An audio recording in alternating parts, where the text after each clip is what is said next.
आदर्श चौबे का सवाल है कि लोग जो हमारे बारे में परसेप्शंस बना लेते हैं, अगर वो गंदे हुए तो क्या स्टेप्स ले सकते हैं उसको ओवरकम करने के लिए? कुछ भी नहीं।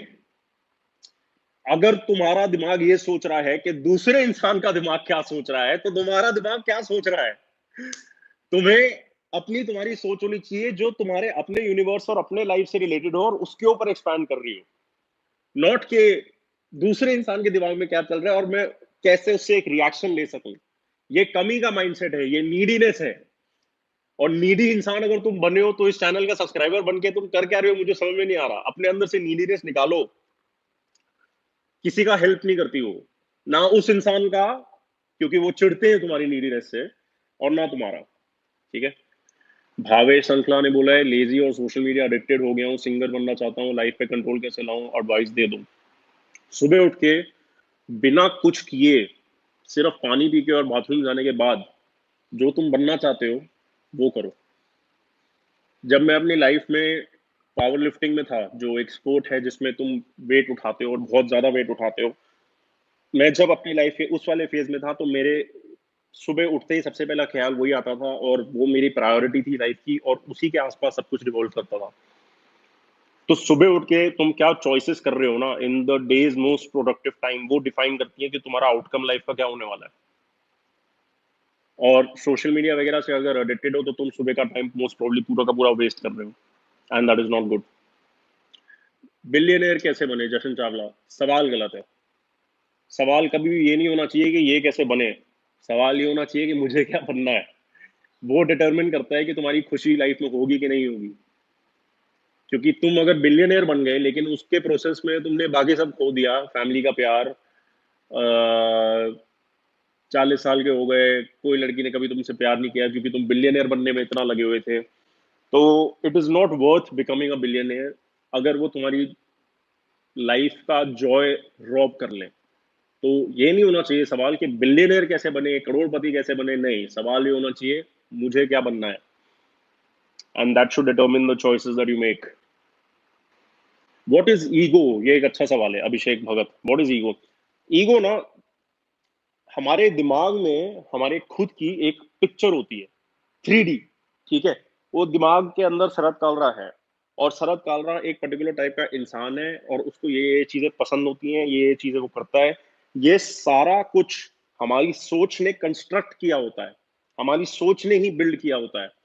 वो पिक्चर को ईगो कहते हैं, क्योंकि लोग उस पिक्चर के मुताबिक जिंदगी जीते हैं, रादर देन अपनी असलियत में रहना और अपनी असलियत को समझना और उसके मुताबिक जीना। भाई हम जब खुश होते हैं तब क्या करना चाहिए? जब खुश होते हो तो क्रिएट करो यार, अपनी लाइफ में कुछ नया करो।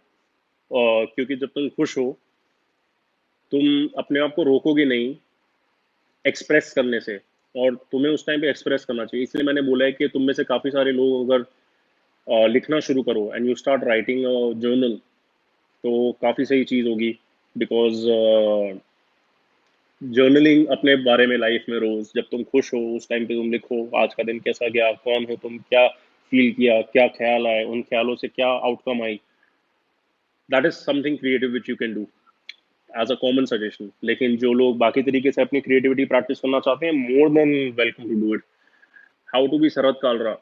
Wrong question Ashutosh Pandey. Your question should be how to be Ashutosh Pandey.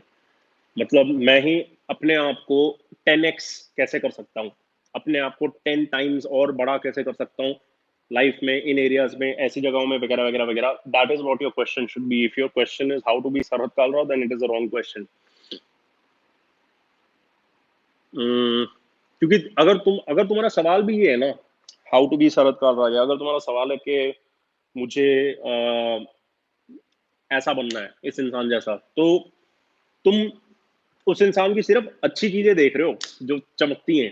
ठीक है। तुम ये नहीं देख रहे कि उस इंसान की स्टोरी लाइन है क्या, और वो किन किन चीजों के थ्रू गया होगा वहां तक पहुंचने के लिए। तो कभी भी तुम्हारा सवाल ये नहीं होना चाहिए कि मैं इसके जैसा कैसा बनूं या उसके जैसा कैसा बनूं। तुम्हारा सवाल होना चाहिए कि मैं अपने जैसा और अच्छा कैसा बनूं। हेमेंद्र चौहान का सवाल आया, भाई how to stop overthinking? I think I am the king of overthinking. मेरे साथ फ्रेंड्स भी बोलते हैं कि तू, अच्छा ठीक है, कि तू ओवर थिंकर है। यार ओवर थिंकिंग के ऊपर अभी रिसेंटली मैंने वीडियो बनाया, तुम लोगों को नोटिफिकेशन आई है कि नहीं आई है? बेसिकली ओवर थिंक आदमी जब कर रहा है ना, तो वो सबसे बड़ी चीज वेस्ट कर रहा है, और वो है समय, टाइम।